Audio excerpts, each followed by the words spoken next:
Hello and welcome to Warwick Business School's Core Insights podcast with me, Audrey Dias.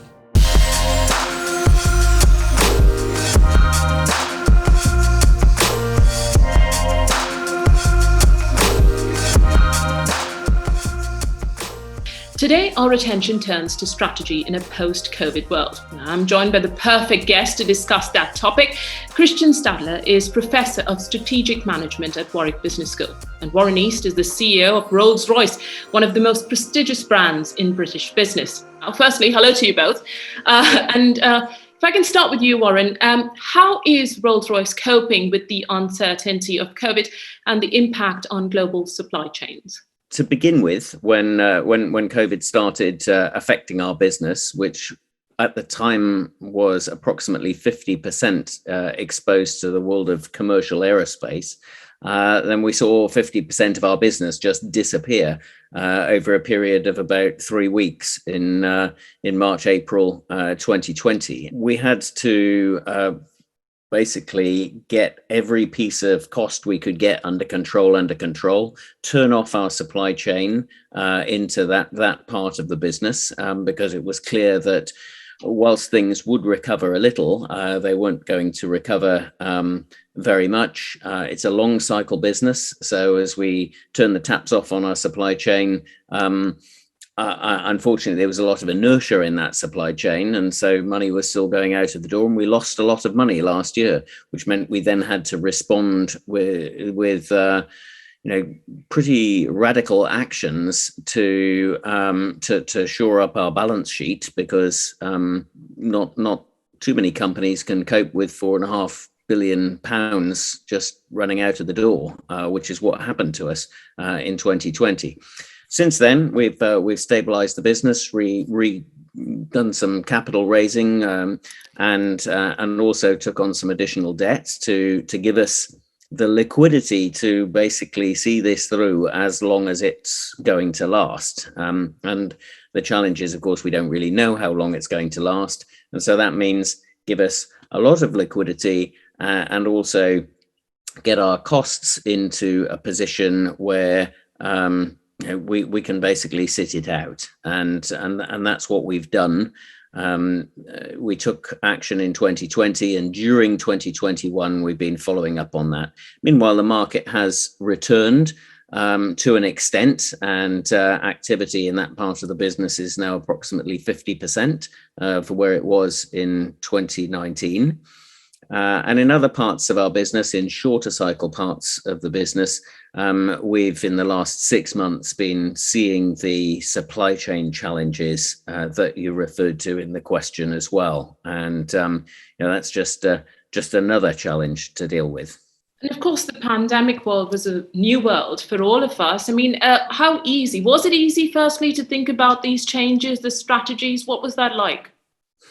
So it's interesting you used the word strategy there. I describe them as necessities. We had to secure the survival of the business, and that's what we did. So there wasn't really a lot of sort of very cerebral strategy development. But that said, we believe that the business sectors that we're exposed to are, underlying growth business sectors. And before ever there was any COVID, there's a massive change coming to those sectors in the form of energy transition, because right now, just about all of what we provide power for has a large carbon footprint, and that needs to change over the next couple of decades, and that means we need to effect some massive changes in a short period of time. And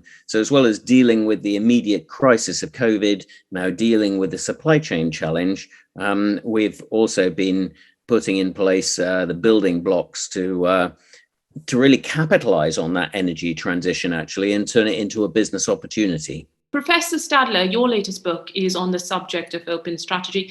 Can you begin by firstly explaining what that is and how it would help companies like Rolls-Royce, for example? So in a nutshell, it's quite simple. It means that you bring in people that are usually not part of the strategy making process into that process. So instead of, a small selected group of executives working together on the strategy with maybe, a trusty consulting firm, you would reach out to people who work more in the operational part of the business. You would bring in people maybe from other industries as well, for two reasons. Number one, you get fresh ideas when you bring in people who are not sort of molded in this kind of thinking that you can't escape when you work together with the same group of people over long periods of time. And the second part, which I would see as the even more important one, it helps massively with the execution of a strategy.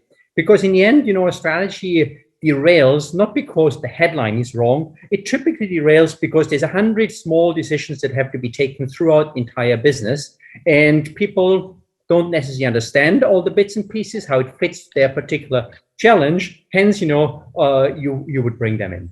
So what do you think of that, Warren? Would that work? I mean, is that something that you've had to sort of keep in mind as well at Rolls-Royce? Yeah, and I mean, I think there's a spectrum here. I'm not sure there are too many businesses that have a small group of people in an ivory tower and a whiteboard developing strategy these days. I mean, certainly when we think about our strategies that we need to deploy to turn the energy transition into an opportunity, we're absolutely bringing in people from all over the business in terms of different functions and so on.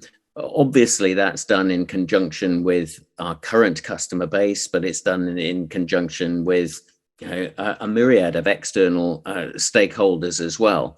But absolutely, external players are very much involved. A lot of our strategy is about developing fast new technologies to address some of the challenges, and that's certainly not all an internal activity. That's working across the ecosystem with players in completely different sectors, acting as a bit of a convener, because sometimes even the whole ecosystem itself needs to then interact with the outside world, and we need to get policy from governments, not just UK government, but governments around the world aligned with that, and that means corralling a whole ecosystem around an industrial sector to influence those other players. So it's very much an external activity. I like the way you put that, Warren, that you describe a very systemic issue, which simply as a company on your own, you can't solve it anymore. Yeah, it might have been possible in the past, but you can't. Yeah, you have to bring all these players in. And I think that's where these opportunities to do even more of these sort of external or integrated strategy approach could be highly beneficial. A nice example actually comes from the world of policy that I have come across. NATO and the European Union came together, the security part of that, better to say, in the early days of COVID, because they were wondering, what sort of security threats that they would face. And they set up a strategy jam. So that's a bit like an online conference type setting where you have streams of discussions, and technology helps you to bring similar ideas into the same stream. It helps you to evaluate also what sort of gets more weight during the discussion.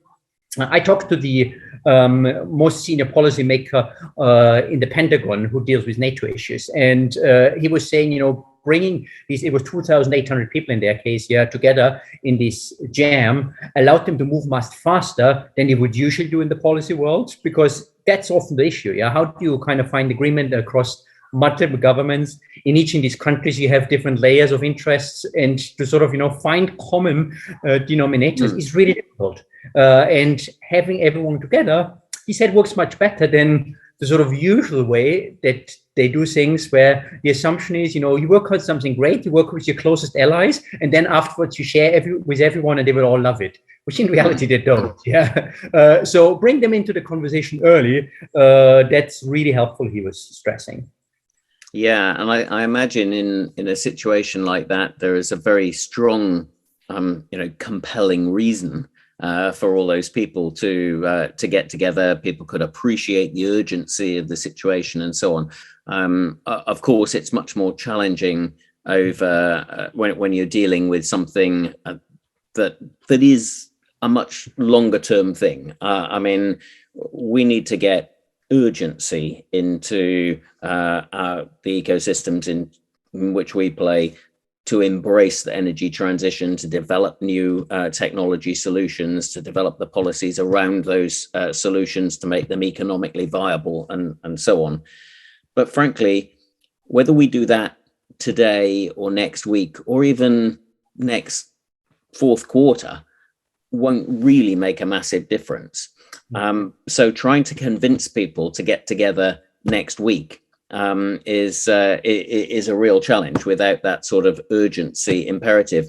And it's interesting, it was illustrated at the COP26 conference where, we saw a huge amount of debate around, whether COP26 was a success or a failure, because different governments didn't agree to objectives, and then there were some last minute changes and so on. And, frankly, it was interesting from an industry perspective to observe that, because, in our little industry sector, my observation would be that industry was just getting on with it.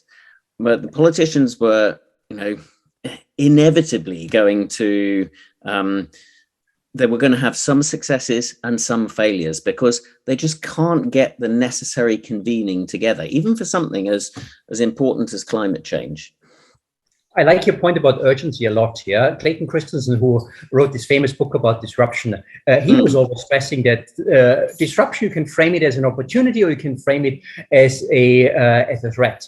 But if you frame it as an opportunity, it's much harder to get action around it. Yeah. Yes. So, just think about, you lie on the beach, you hear some sort of appealing music somewhere down on the beach. Will you go there? Maybe, but it's nice where you are as well. On the other hand, if you sort of, you're in the woods, it's dark, it's scary, you hear some creaking noise behind you, you're going to run. Yeah. You're going to do something immediately. So it's a bit of a question of how you can get this urgency into the business world.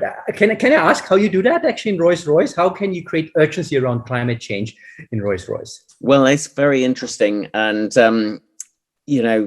we have deployed exactly the psychology that you just described, because, I stood up in a few years ago, and, I was actually a little bit surprised when I joined the company at how little we were embracing the energy transition. And I said, well, look, there's 96% of our revenues here dependent on setting fire to fossil fuels. And really by 2040, 2050, the world is just not going to put up with that. And so actually we won't have a business. And in our aerospace sector, product development cycles are of the order of 10 to 20 years. And so we're really talking about one product development cycle. And so the creaking tree in the dark forest was the message that, hey, look, we just got one product cycle left. And after that, there's no business. If we don't do the metaphorical equivalent of run in your dark forest. There's a nice little tool actually that the open strategy world offers that could be helpful here. And I can illustrate based on an example that is somewhat close, I guess, to the issue that you face. The tool is a nightmare competitor tool where you create non-existent threats and build business models around these threats in order to kind of make it more real. And the example I have is First Alpine, which is Austria's largest steel company, where they set up such a workshop where they had the help of a small consulting firm called IMP, who helps companies to open up. And what they did is they brought groups together where half of the members of the groups were from inside the company and half from outside. And each of these groups then developed these business models around new ideas. They presented them. They had a voting round where they kind of, weaned out the less promising ones next round. And one of those business models that came out of it was the CO2-free production of steel, which There had been discussions in the management team before that, yeah, but I think that gave it a last push, this particular exercise, and they then decided to work together with Siemens and Verbund, which is the largest electrical energy producer in Austria, to set up the world's largest pilot plant using some hydrogen type technology. Don't ask me about the details, I'm not an engineer, but it was basically CO2-free steel production, where it's not, full-scale industrial use, but they're ahead of the curve. And I don't think they would have without creating these nightmare competitors that gave them the sense of urgency. The two of you have talked a lot about, changing approaches, presumably because, the way the world is changing as well. And, like we've seen this new normal, how important do you think it is to become adaptable to a world where business conditions have become so volatile? If I can start with you, Warren, then of course, Professor, if you pick up at the back of that, because open strategy clearly doesn't work in all companies. So how important is it to become adaptable in a world which is so volatile in terms of business with you? Yeah, well, obviously it's crucial. Businesses operate in the world, whatever state the world happens to be in. And, we can probably all remember, or at least we can remember seeing pictures and reading books about what the world used to look like in the middle part of the last century. But frankly, for the last sort of 20 years or more, certainly in the sectors that I've been in, it has been a volatile, fast-changing world. And one of my sort of challenges in terms of leading people is convincing people that change is a good thing in business. It's not a bad thing. And it's a good thing in business because it creates opportunities. And getting people to understand that is quite important. But for us, a volatile, uncertain world with lots of different potential outcomes and ambiguity, that's been a feature of my life in the semiconductor world for years, and also very much in the power sector where Rolls-Royce is operating today. I think Warren noted a really important point that it's bringing everything along. That is probably the biggest challenge. Leaders have access to lots of information these days. Yeah, so it's probably that's the lesser of the challenges. But how do you kind of bring everyone into this adaptation mode? And Barclays, I think, offers a nice example when they moved into digital. So Ashok Vaswani, when he took over in 2012 the retail business in the UK for Barclays, he did that when he, of course, had a sense that the world is going to go more digital. But he also understood that in a bank which has a huge branch network, this is going to be a challenge for many people. So instead of just declaring this is what we will do, he involved people in that process. He kind of had first a number of working groups who edged out broad headlines, but then in a second stage, he involved all 30,000 people against Rajam, which I mentioned earlier already, in these discussions around how they should adapt, what it means for them. And the people I talked to, including Mr. Vaswani, they all said, the sort of energy they got around these new ideas was unprecedented. People understood what it means for them, and they had sometimes really discussions that seemed far removed from banking. So the mortgage people were, for example, saying that we look at Domino's Pizza, and Domino's Pizza can tell you when the order comes in, when they put the ingredients on the pizza, when they put the pizza in the oven, when it comes out, and when they deliver it. At that time, the mortgage people could only tell you, we received the mortgage application, and in the end, they could tell you, you get a mortgage under these conditions or you don't get a mortgage, but nothing in between, which was just not up with the times.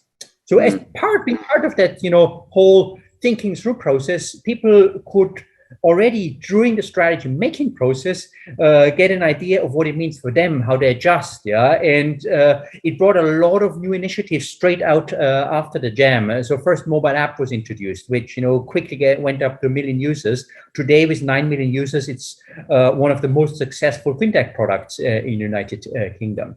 There were new initiatives like the Digital Eagles, is sort of, some group of people within the firm, volunteers who know digital better, help others in kind of becoming more digital. And you have then these funny stories where a granddad walks into a Barclays branch with his new iPad and asks them how he can set up his iPad, because his grandson had told him that Barclays are the people who know digital. Obviously they're not a computer shop, but it kind of, brings it home that they really made this transition. They made so because everyone had opportunities to get involved in that.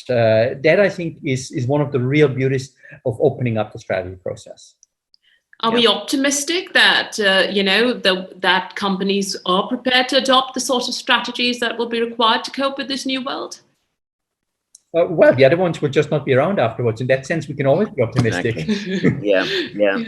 No, you're absolutely right, and that's the big tool. I mean, it's like your dark forest. I mean, that is the tool that we as leaders use to encourage people that change is a good thing. I mean, because the opposite is a very bad thing.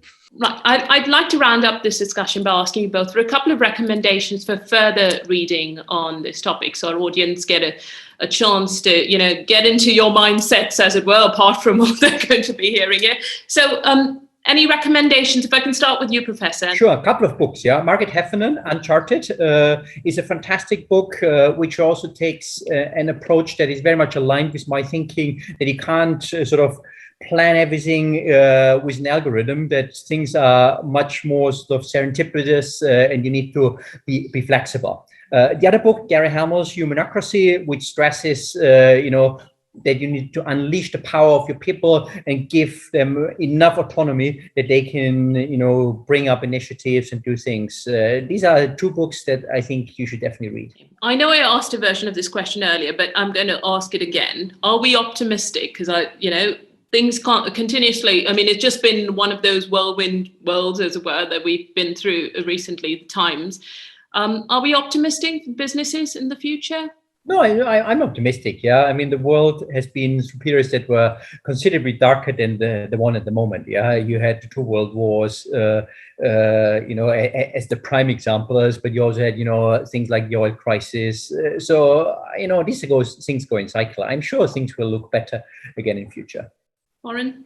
Yeah, I'm a natural optimist. I'm a natural optimist as a technologist and an engineer that, we will be able to deploy technologies to address some of the big challenges we have in the world. And I'm optimistic as a business person that, my experience tells me that businesses find a way to make these things happen. Well, thank you both. That's all for today's episode of this podcast. Thanks to my guests, Warren East, CEO of Rolls-Royce, and Professor Christian Stadler of Warwick Business School. Right, for now, everyone, take care and stay safe.